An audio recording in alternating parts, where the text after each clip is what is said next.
If you've never heard of a catch-all Google shopping campaign, I'm not surprised. This is a term that advertisers use, and it's going to make it so much easier for you to organize your campaign, to optimize your campaign, and to make the most out of Google Shopping. Let's dive in.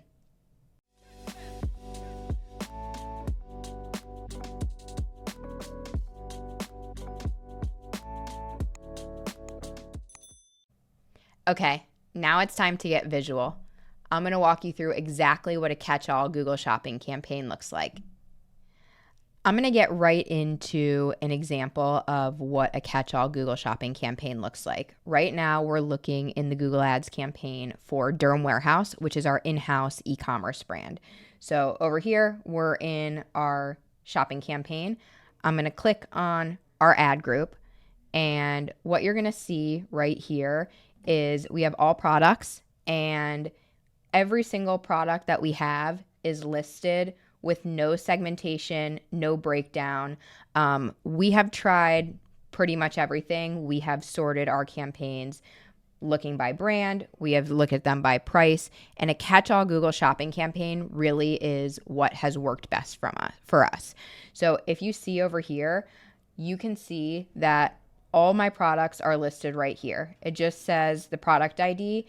If I want to see what the product actually is, all I need to do is hover over this ID over here, and it will bring up this total products one. I'm going to open this in a new tab, and I'm going to look at exactly what the product in question is. So this is a product of ours called the New Gel silicone gel. It's one of our most popular. The real beauty of this is that I don't even really have to look at the products. I can let the data speak for itself. So I'm looking at the last 30 days. As I'm making changes, I probably want to go back a little further, maybe to last 90 days to have more data that I can see. But you can see over here, I can see all my products, the ones that I've gotten the most clicks, what the cost is, how many conversions I've gotten, our conversion value, and the metric that we really pay attention to is the return on ad spend, the conversion value divided by cost. So you can see here, we have some products that are performing well, like this second one in the list. We have some products that are performing really poorly. This product over here, has gotten 143 clicks and no conversions. And you can see over here that I have gone ahead and excluded this product from this campaign. Now, if this campaign were sorted by brand, which we have tried in the past, it looks really nice because you can see overall how each brand is performing. However, the problem is that you have to literally go into every single brand in order to make any adjustments to the campaign. The beauty of the catch-all is you're looking at everything all at once, and you can very clearly see what's performing well and what might need some adjustments and what might need to be paused. Okay, so now that you've seen what a catch-all shopping campaign looks like, and hopefully you can understand what the benefits of that type of campaign are, the next thing I want to talk about is how to optimize this type of campaign.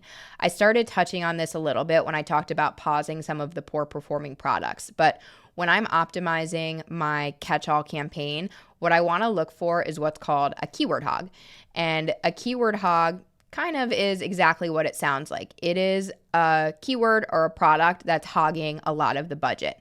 Now, there can be good keyword hogs and there can be bad keyword hogs. So a good keyword hog is a product of ours called Biocornium, for example. This is a scar gel. It performs extremely well on our site. It's a top performing product for us. And this product gets a lot of traction. It gets a lot of clicks. Anytime that this product is part of one of our campaigns, it uses most of the budget from that campaign up, which means that it doesn't leave a lot of budget for other products to rise to the top. Now, we love this product. We get a ton of conversions. We have a really good return on ad spend. So what do I do with a product that's taking up a lot of the budget but performs really well? What I'm going to do is I'm going to pause that in our catch-all campaign, and I'm actually going to bring it into its own campaign with its own budget. That way, that product still has a chance to perform really well and bring us a lot of conversions, but it doesn't take the budget away from other products to potentially perform really well. So that's a good keyword hog. Next is a bad keyword hog. This is an example of a product that gets a ton of clicks, but no conversions. So like the product that I showed you that I excluded in our campaign just before this. When we have a bad keyword hog, we want to remove that product from the campaign. My rule of thumb is if a product has gotten over 50 to 75 clicks, but no conversions, this is a bad keyword hog. This is eating up a lot of the budget. It's not performing well. I'm just going to pause it. I don't want that as part of my campaign. If you want, you can move that to another campaign, which we've tried before, called a poor performing campaign. Give it a low budget, give it a low cost per click, and see if it can start performing well again. Sometimes that works. But what you really want to do, the most important thing, is you want to get that out of your catch-all campaign, again, to give budget to all of the other products that you have. Another really great benefit of a catch-all Google Shopping campaign is it's just a great way to get started off. Whenever we have a client that comes in and we're just getting started on Google Shopping for them, we will set up a catch-all campaign.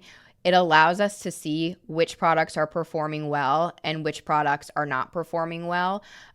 So right off the bat, we can say, hey, this product is doing really well. Let's move it into its own campaign. Or this product is a poor performer. Let's nix it from the equation. As always with Google Shopping, you cannot just let a catch-all campaign run without any oversight. You need to be really diligent about checking your search terms. We love talking about search terms. They're so important. A lot of people don't really even know to utilize them. You can look within Google Shopping at the exact terms that people are searching for to click on your product. When you do that, you can identify that, yes, really good search terms are coming in. These are really high quality.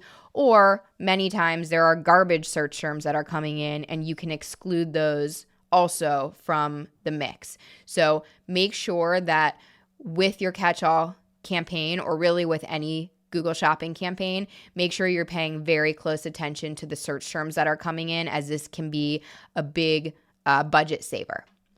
One of my favorite examples of a catch-all Google Shopping campaign is we had a client that was a sporting goods store, and we started doing work for them during COVID.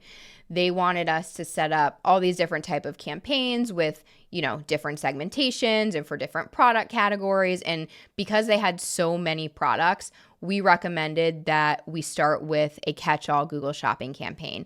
These are especially great when you have a ton of products. For Derm Warehouse, like I said, we have over 2,000 SKUs. This sporting goods store had a ton of SKUs, thousands and thousands that we were working with. So we started with a catch-all Google Shopping campaign, and the craziest thing happened. Right away, we noticed that the products that were performing really well for them were puzzles. Of course, this is during COVID and people were going crazy over puzzles. But if we had set up, campaigns with different categories for them, we probably never would have set up a puzzle campaign for this sporting goods store. And because of that, because of the catch-all campaign, we were able to identify this huge winner that we probably wouldn't have been able to see before.